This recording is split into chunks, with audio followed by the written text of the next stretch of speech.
Hello.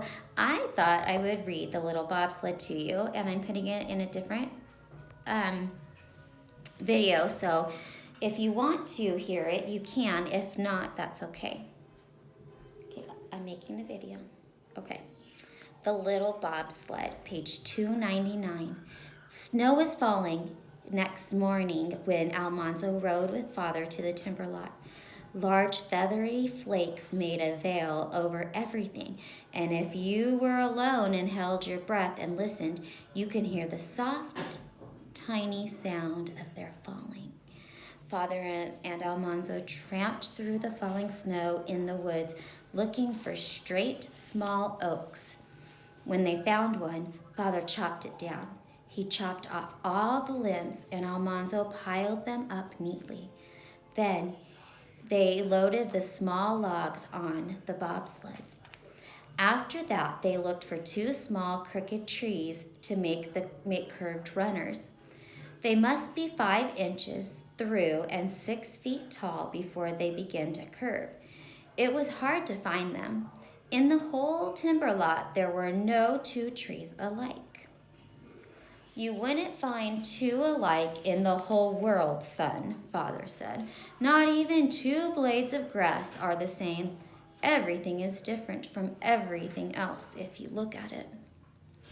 They had to take 2 trees that were a little alike.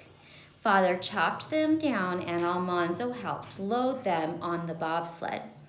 Then they drove home in time for dinner. That afternoon, Father and Almanzo made a little bobsled on the big barn floor. First, Father hewed the bottoms of the runners flat and smooth, clear around the crook of their turned up front ends. Just behind the crook, he hewed a flat place on top, and he hewed another flat place near the rear ends. Then he hewed 2 beams for cross pieces. He hewed them 10 inches wide and 3 inches long, and sawed them 4 feet long. They were to stand on edge. He hewed out their corners to fit over the flat pieces on top of the runners. Then he hewed out a curve in their underneath edges to let them slip over the high snow in the middle of the road. He laid the runners side by side, 3.5 feet apart, and he fitted the cross beams on them. But he did not fasten them together yet. He hewed out 2 slabs, 6 feet long and flat on both sides. He laid them on the cross beams over the runners. Then, with an auger, he bored a hole through a slab, down past the cross beam into the runner. He bored close to the beam, and the auger made half an auger hole down the side of the beam. On the other side of the beam, he bored another hole like the first. Into the holes he drove stout wooden pegs. The pegs went down through the slab and into the runner, and they fitted tightly into the half holes on both sides of the beams. 2 pegs held the slab and the beam and the runner firmly together at the corner of the sled. In the other 3 corners he bored the holes, and Almanzo hammered in the pegs. That finished the body of the little bobsled. Now Father bored a hole crosswise in each runner close to the front cross beams.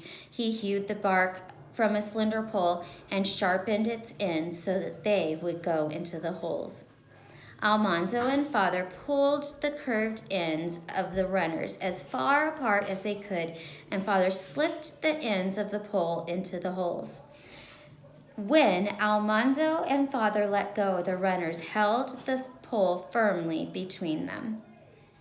Then Father bored 2 holes in the pole, close to the runners. They were to hold the sled's tongue. For the tongue he used an elm sapling, because elm is tougher and more pliable than oak. The sapling was 10 feet long, from butt to tip. Father slipped an iron ring over the tip and hammered it down till it fitted tightly 2.5 feet from the butt.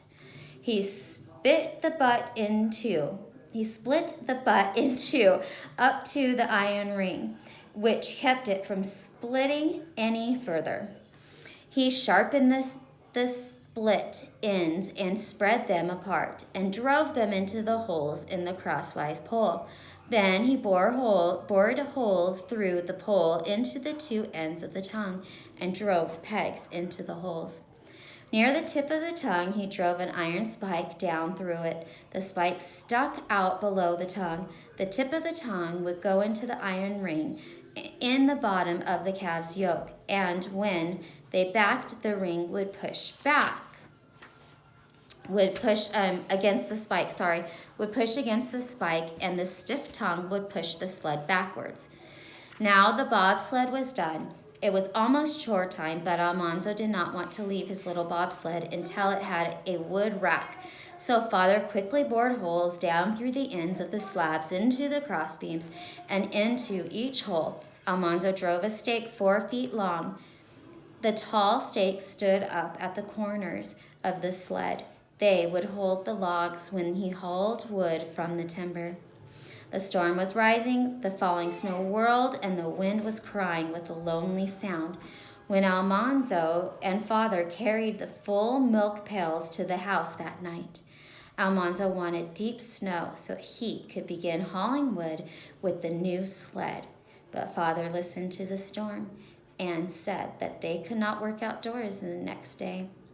They would have to stay under shelter, so they might as well begin threshing wheat. Tomorrow we'll read about threshing and hear what they do for threshing wheat. Have a great day.